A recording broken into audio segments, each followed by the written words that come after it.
Good morning again, once again, everyone. We welcome to Physical Education and Health. So we are now at our ninth week, and for week 9, our topic is health risk factors. For this week, we will discuss what the different health risk factors are. We will also identify what are the proper ways to manage these health risk factors and also identify which of these health risk factors they or we are exposed to. So let's proceed to our discussion for week 9 health risk factors. So once again, this PowerPoint presentation is or was prepared by Sir Jemuel Anthony O. Garcia. So health risk. Health risk is the chance or likelihood that something will harm or otherwise affect your health. Risk doesn't mean that something bad will definitely happen. It's just a possibility. Several characteristics called risk factors affect whether your health risks are high or low, meaning health risk factors are attributes, characteristics, or exposures that increase the likelihood of a person developing a disease or health disorder. So mainly, these risk factors um, affect whether the risk towards um, a disorder or a disease or a something that will harm or affect will affect uh, whether it will be a higher chances or lower chances that it will may affect our health. So there are types of health risk factors. We have behavioral risk factors. We also have biological risk factors and social risk factors. Let's first discuss behavioral risk factors. For this one, individual behavior also plays a role in health outcomes. So let's have an example. For example, if an individual quits smoking, his or her risk of developing heart disease is greatly reduced. So, otherwise, this individual still continued to do his vice, which is smoking. His or her risk of developing heart disease will uh, be greatly of a higher chance. So for this one, many public health and healthcare interventions focus on changing individual behaviors such as substance abuse, diet, and physical activity. And positive changes in individual behavior can reduce the rates of chronic disease in the country. Also, behavioral risk factors management is case to case basis. Depending on the patient or the case, the following treatments are used. So, for this one, we have some treatments.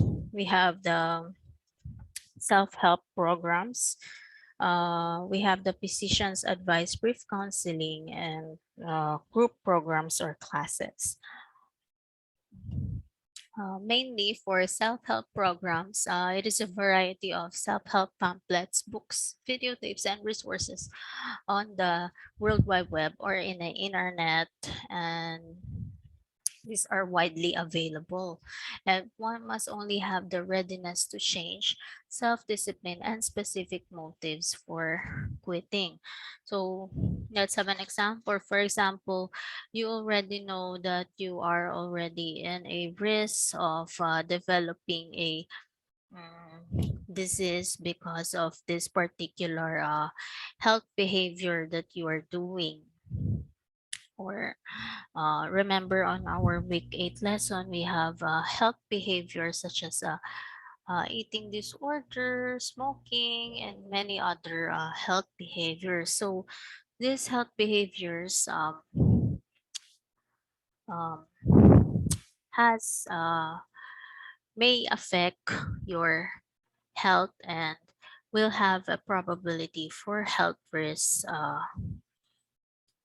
development. So for this one, if you wanted to reduce the development of the disease, you are going to engage yourself into a self-help program, which is to self-discipline, to be aware and to be ready that you need to change, that you need to control yourself in order for you to reduce the development of such disease, and greater the chances that your health risk will begin to um, reduce as well. So, self help programs can help you if you are very disciplined. Also, another treatment for health risk is the physician's advice or brief counseling. So, basically, for this one, it often includes a presentation of the risk of the behavior individualized by symptoms or family history, provision of materials, and follow-up is also done to monitor the patient's progress. So basically, pag pumupunta kayo sa hospital or check-up for the doctor, may mga doctor kayo na may encounter na um, will enumerate uh, the risk of such disease that na meron ka. So basically, for example, pag hindi ka umiinom ng proper medication, so the doctor will enumerate the risk of um, having such disease, or yung hindi mo paggaling kaagad, or hindi na epekto ang gamot din sa'yo. So basically for this one, these are some treatment, or the physician's advice or brief counseling is the treatment being mainly used by most of us. So, ang maganda din dito is monitor din ang progress mo because of follow-ups and some medications being given by the um, physician. Also, another treatment is the group programs or classes. So, rehabilitation through group sessions is one of the commonly used methods today. So, mainly this one, makikita natin to sa mga ibang bansa. Pag manonood kayo ng movies or films, you would see that they have this group, and wherein sa group, nagsasabi sila ng problem nila emotionally, physically, and kung ano yung habits and also their health behavior. So mainly they are going to state their name, and they are going to tell or state what progress they have done in order for them to um, reduce of the development of the health risk that it is involved in their health, for their health. So for mainly for this one, it gives the patient a consolation that they are not alone in the struggles. So ibig sabihin, meron din palang ibang taong nararanasan yung pinagdadaanan ko. So hindi lang pala ako yung nag-iisa.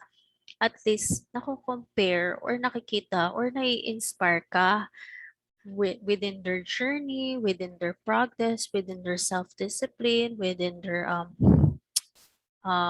reducing of health risk development, or nagiging low yung health risk nila. So usually for this one, the group that they are, yung group na to, work together to achieve one goal, and their main goal is to be free of a bad behavior. So, example ko dito for this group programs or classes, if you ever have or had watched the movie Finding Nemo, wherein the scene was Nemo's father Marlon and Dory, of course, were being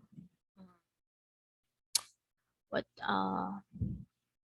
they were being called by the sharks to participate in their group program or classes, wherein the sharks are opening up their session that they are a shark, and they have this progress that they will not eat fish because fish are friends, not food. So, dun sa movie, makikita nyo na, kumbaga, yung mga shark, nagkakaroon sila ng session na parang, itong bad behavior namin, hindi na namin to ginagawa for how many weeks. So, we have some improvement. So, usually, ginagawa tong group programs or classes sa mga Western countries. But if we have some group programs or classes here in the Philippines or in our country, so it would be a great improvement for those who are suffering, or um, those who are already in the papunta na sa health risk na yun. So, example ng mga topics in this group programs or classes are smoking, drug abuse, or alcoholism. So also we have some another treatment which is the pharmacological interventions, and also for this one, uh, this method uses medication to treat behavior, and this method is usually used in patients who are drug abusers. So for this one, these are just for the patients who are involved in substance abuse as well. So yung mga uh, nalululong sa droga. So these are the treatments used for those who are in chance of health risks, or something that will harm their health. Another types of health risk factor is biological risk factor. For this one, these are the risks that you cannot prevent but you can control, because these are the risks that you inherit and it is embedded in your genes. Kumbaga, nasa lahi na to. So, kunyari, sa lahi, for example, sa lahi nyo, ang lahi nyo ay may uh,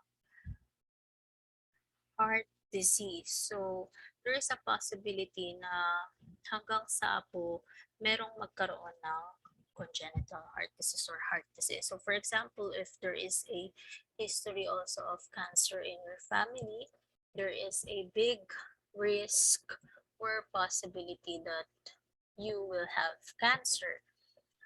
But however, most of these risks can be prevented if you are conscious of your health as well as your family's history of health history as well. And for this one, some biological and genetic factors affect specific populations more than others. For example, older adults are biologically prone to being in poor health than adolescents. So due to the physical and cognitive effects of aging. So also there are some biological and genetic factors.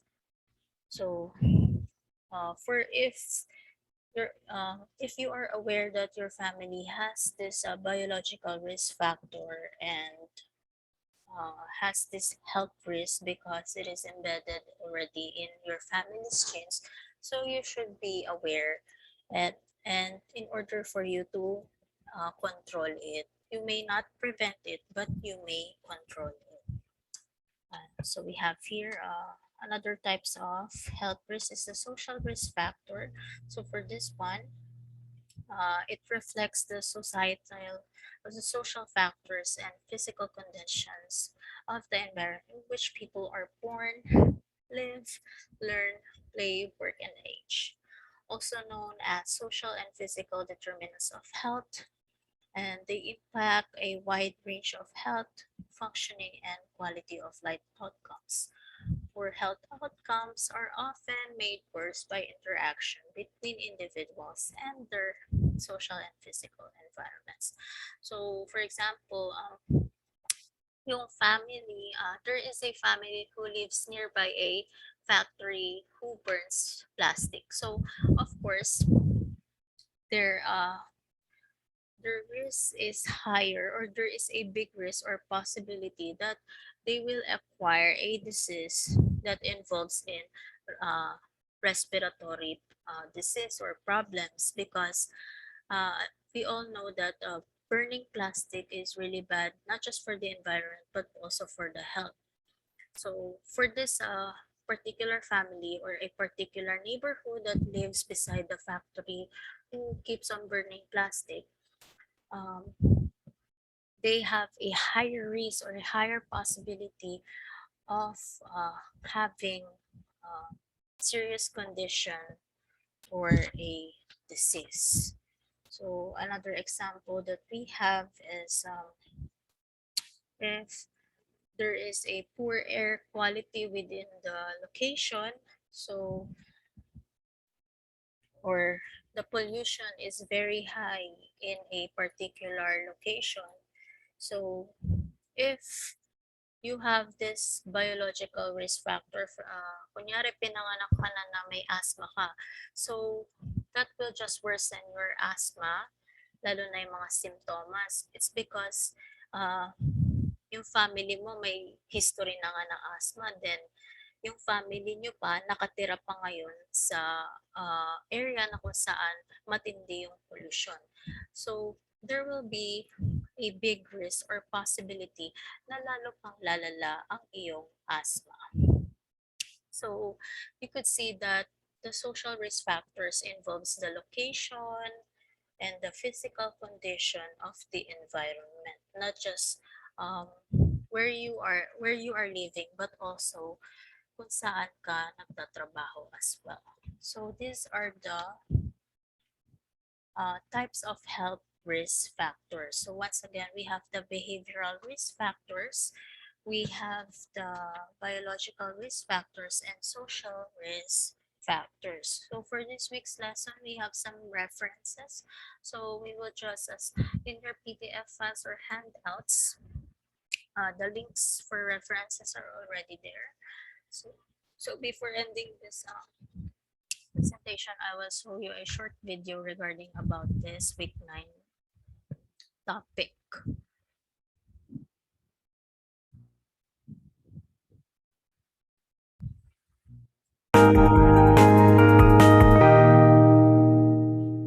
Before you view our videos, take a moment to subscribe to our channel and tap the bell icon so that you will be the first one to watch when we post new videos. French fries are one among the most delicious food items we love to eat the most. But beware that it is not the most healthy food, and as we all know, eating too much of anything is not a good thing. This crispy potato snack was under the skin of health scientists for long, due to its alleged cancer-causing properties. It turns out that an 8-year-long study published in the American Journal of Clinical Nutrition has confirmed, by stating that deep-fried potatoes can indeed kill you.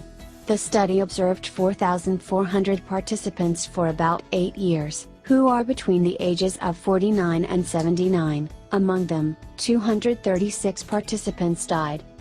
According to findings in the study, acrylamide, which is a chemical that is formed when some starchy foodstuffs like potatoes and bread are heated higher than 120 degrees Celsius, This substance has long been considered as a carcinogen by health scientists. This harmful chemical was first discovered in 2002. Interestingly, the level of acrylamide in the food keeps rising as you heat it. After hearing this, many questions may arise in your minds, like where does this lead us? Should we have to say bye to our favorite snacks forever? Well, we got to say yes. Dietitians advise us to keep a distance from those store-bought French fries. Also better avoid French fries from burger joints and restaurants, since they have no nutritional value. These commercially prepared French fries are pre-cooked, frozen, and often contain unhealthy amounts of sodium. Chain restaurants often fry them in hydrogenated vegetable oil, which contains unhealthy trans fats. They rarely use fresh oil. In addition, they reuse the same oil over and over again, which further is unhealthy. However, potatoes by themselves are not bad. You can eat the boiled ones. You can even prepare French fries at home, by using good oil and fresh potatoes. Occasional eating of French fries, as long as it is cooked under your supervision, is fine. So, now that you got an awareness on the health risks of having French fries, take a note of it, to stay safe and healthy. Please share the video with your Thank you for watching this a short video of the health risks of eating this particular food. So we could see that there are some also health risks involved of eating some particular food. This involves in our health behavior. So let's go back to our slide. So for this one, um, for week 9, our activities, we have only activity 1. So answer activity 1. We have 2 questions. So uh, make a table.